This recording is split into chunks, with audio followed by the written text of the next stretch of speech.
Hello everyone. आज हम बात करेंगे यूनिट 1 ऑप्टिकल कम्युनिकेशन टेक्नोलॉजी। इसमें हम कवर करेंगे part 2 of session 1 growth and opportunities in broadband and fibre industry. हम स्टार्ट करेंगे टेलीकम्युनिकेशन से। किसी एक दूरी के ऊपर जब हमें अपने डाटा को या इंफॉर्मेशन को भेजना होता है तो हम उसको टेलीकम्युनिकेशन कहते हैं। हिंदी में इसे दूर संचार भी कहा जाता है। इसमें हम कम्युनिकेशन करने के लिए कुछ टेक्नोलॉजी जैसे हमारा इंटरनेट हो गया, मोबाइल फोन हो गया, फैक्स हो गया, इस टाइप की टेक्नोलॉजी का उपयोग करते हैं। मेनली जो टेलीकम्युनिकेशन है ये डिस्टेंस कम्युनिकेशन के लिए यूज की जाती है। पहले क्या होता था कि हमें अगर कहीं दूर डिस्टेंस पे किसी को इंफॉर्मेशन भेजनी होती थी तो हमें या तो चिट्ठी डालनी पड़ती थी या तार करना पड़ता था। तो ये क्या करता था कि टाइम लेता था हमारी इंफॉर्मेशन को एक जगह से दूसरी जगह भेजने के लिए। पर जैसे जैसे हमारी टेक्नोलॉजीज एडवांस होती गई, हमारे पास नए नए डिवाइसेस आते गए और इस वजह से हमारी जो दूर संचार की कम्युनिकेशन थी वो काफी टाइम उसमें हमारा टाइम सेव होने लगा। टेलीकम्युनिकेशन में हम जिन मीडियम्स का उपयोग करते हैं अब हम उनके बारे में पढ़ेंगे। टेलीकम्युनिकेशन में हम दो टाइप के मीडियम्स का यूज करते हैं, एक होता है वायर्ड बेस्ड, एक होता है वायरलेस। जैसा कि आप पिक्चर में देख भी पा रहे हैं। तो जो हमारा वायर बेस्ड ट्रांसमिशन मीडियम है ये फर्दर 3 टाइप्स का होता है। First one is your twisted pair, second is coaxial cable and third is optical fibre cable. And जो हमारा सेकंड है वायरलेस ट्रांसमिशन मीडियम, इसमें हम वेव्स का उपयोग करते हैं जैसे हमारी रेडियो वेव्स हो गई, माइक्रोवेव्स हो गई या इंफ्रारेड वेव्स हो गई। अब हम इनको वन बाय वन हल्का हल्का सा इसके बारे में जानेंगे। वायर्ड मीडियम में क्या होता है कि इसमें हमें जब भी इंफॉर्मेशन एक जगह से दूसरी जगह भेजनी होती है तो हमें एक वायर का यूज करना पड़ता है। वायर मीन्स तार। तो जो सबसे पहले हम तार यूज करते थे या वायर यूज करते थे वो थी ट्विस्टेड पेयर केबल। इस केबल को हम आजकल भी अपने घरों में देखते हैं। इस केबल से हमारा इलेक्ट्रिसिटी का कनेक्शन दिया होता है। इसमें क्या होता है कि दो केबल्स को आपस में ट्विस्ट किया होता है, मीन्स आपस में लपेटा होता है। और इसमें जो डाटा ट्रांसमिट होता है वो एक कॉपर वायर से जाता है जो बहुत सी पतली सी होती है। और इसका यूज हम मोस्टली लैंडलाइन कनेक्शन में यूज करते हैं। और इस केबल को लैंडलाइन से जोड़ने के लिए हम एक कनेक्टर यूज करते हैं जिसका नाम होता है RJ45। इस केबल की थोड़ी बहुत डिसएडवांटेजेस हैं क्योंकि इसमें जो डाटा ट्रांसफर की स्पीड है वो ज़्यादा नहीं होती है, कम होती है। और जो हमारा सिक्योरिटी पर्पस की बात करें तो सिक्योरिटी भी इसमें कुछ ज़्यादा नहीं रहती है। तो हमने एडवांस की तरफ चला और सेकंड टाइप ऑफ केबल की इन्वेंशन हुई जो कि थी हमारी कोएक्सियल केबल। कोएक्सियल केबल में एक कंडक्टर होता है जैसा आप पिक्चर में देख पा रहे हैं, उसके बाहर इंसुलेटर लगा होता है, फिर हमारी आउटर जैकेट होती है। इस केबल को आप अपने घरों में भी देख सकते हैं। ये केबल आपके सेट टॉप बॉक्स से आपकी डिश के साथ जुड़ा होता है, मोटी सी होती है ये काले रंग की। और इसमें क्या होता है कि ये काफी ज्यादा स्पीड से हमारे डाटा को एक जगह से दूसरी जगह को तक लेके जाती है।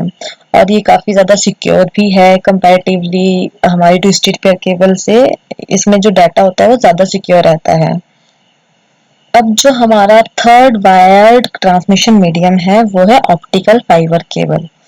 ऑप्टिकल फाइबर केबल जो आजकल हम सबसे ज्यादा यूज करते हैं क्योंकि ये एक तो लाइट की स्पीड से हमारे डाटा को एक जगह से दूसरी जगह लेके जाती है।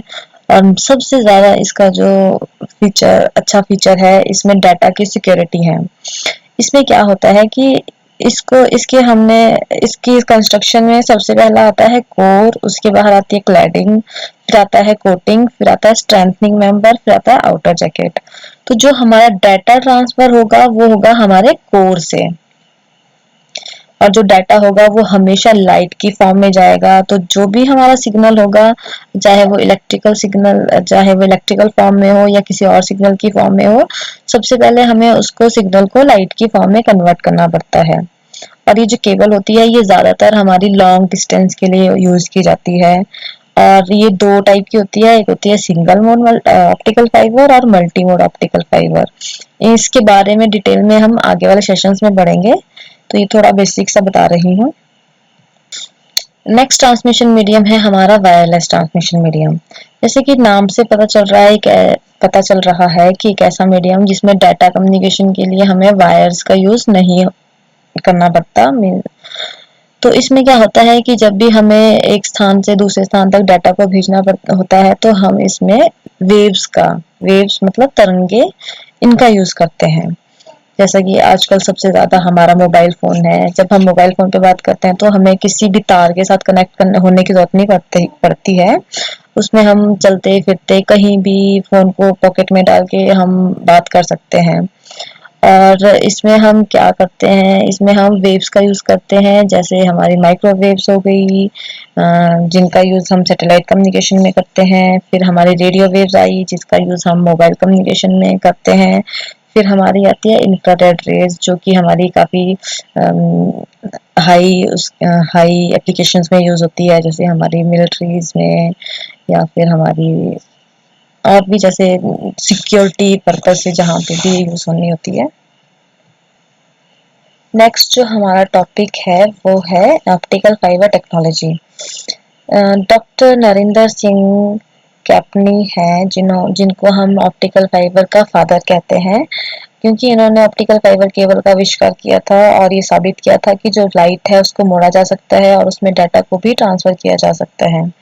आजकल ऑप्टिकल फाइबर जो है वो एक ऐसा नेटवर्क बन गया है जो दुनिया भर में यूज किया जाता है, क्योंकि इसको हम लॉन्ग ट्रांसमिशन के लिए मीन्स लॉन्ग लॉन्ग डिस्टेंस के लिए यूज करते हैं, क्योंकि इसमें डाटा का लॉस नहीं होता है और ये केबल बहुत जल्दी खराब नहीं होती है। आजकल कोई भी डाटा ट्रांसफर के लिए जहाँ भी हमें डाटा को भेजने की बात आती है या कम्युनिकेशन की बात आती है, वहाँ पे आजकल ज्यादातर ऑप्टिकल फाइबर टेक्नोलॉजी का ही उपयोग किया जाता है। इसमें हम इन केबल्स को हम अंडर सी भी यूज कर सकते हैं। पानी का इनके ऊपर कोई असर नहीं पड़ता है या हवा वगैरह का इस पे कोई असर नहीं पड़ता है। तो ये वाली जो हमारी ऑप्टिकल फाइबर टेक्नोलॉजी है ये आजकल सबसे ज्यादा और सबसे एडवांस टेक्नोलॉजी है। इसमें हम क्या करते हैं कि इसमें हमारा जो सिग्नल होता है, डिजिटल सिग्नल हुआ, हमारा इलेक्ट्रिकल सिग्नल हुआ, उसको हम सबसे पहले लाइट के फॉर्म में कन्वर्ट करते हैं। फिर जो हमारी इसका ऑप्टिकल फाइबर का कोर होता है उसमें से उस सिग्नल को पास करवाया जाता है। और इसमें इसका जो हमारा ये हमारी टोटल इंटरनल रिफ्लेक्शन के प्रिंसिपल के ऊपर कार्य करती है, जिसको हम बाद के सेशंस में डिस्कस करेंगे। ये ऑप्टिकल फाइबर की कुछ एप्लीकेशंस हैं, जैसे इसका यूज़ हम मेडिकल में करते हैं, डिफेंस में करते हैं, या फिर इसका उपयोग हम एयरक्राफ्ट्स में, सबमरीन्स में या फिर डाटा स्टोरेज के लिए करते हैं। और नेटवर्किंग के लिए इसका यूज़ किया जाता है, ब्रॉडकास्टिंग के लिए इसका यूज़ किया जाता है।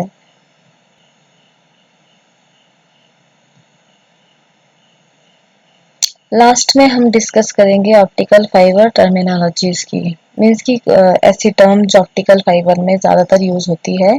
इसमें सबसे पहला है हमारा फाइबर। फाइबर एक कांच का पतला सा रेशा होता है, या फिर ये प्लास्टिक का भी बना होता है। इसमें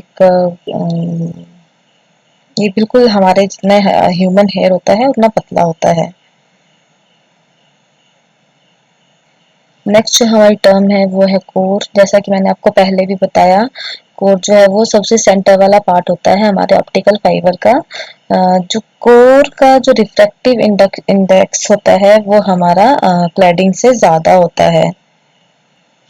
अब नेक्स्ट हमारा जो पार्ट आता है या टर्मिनोलॉजी हमारे ऑप्टिकल फाइबर में यूज होती है वो है क्लैडिंग।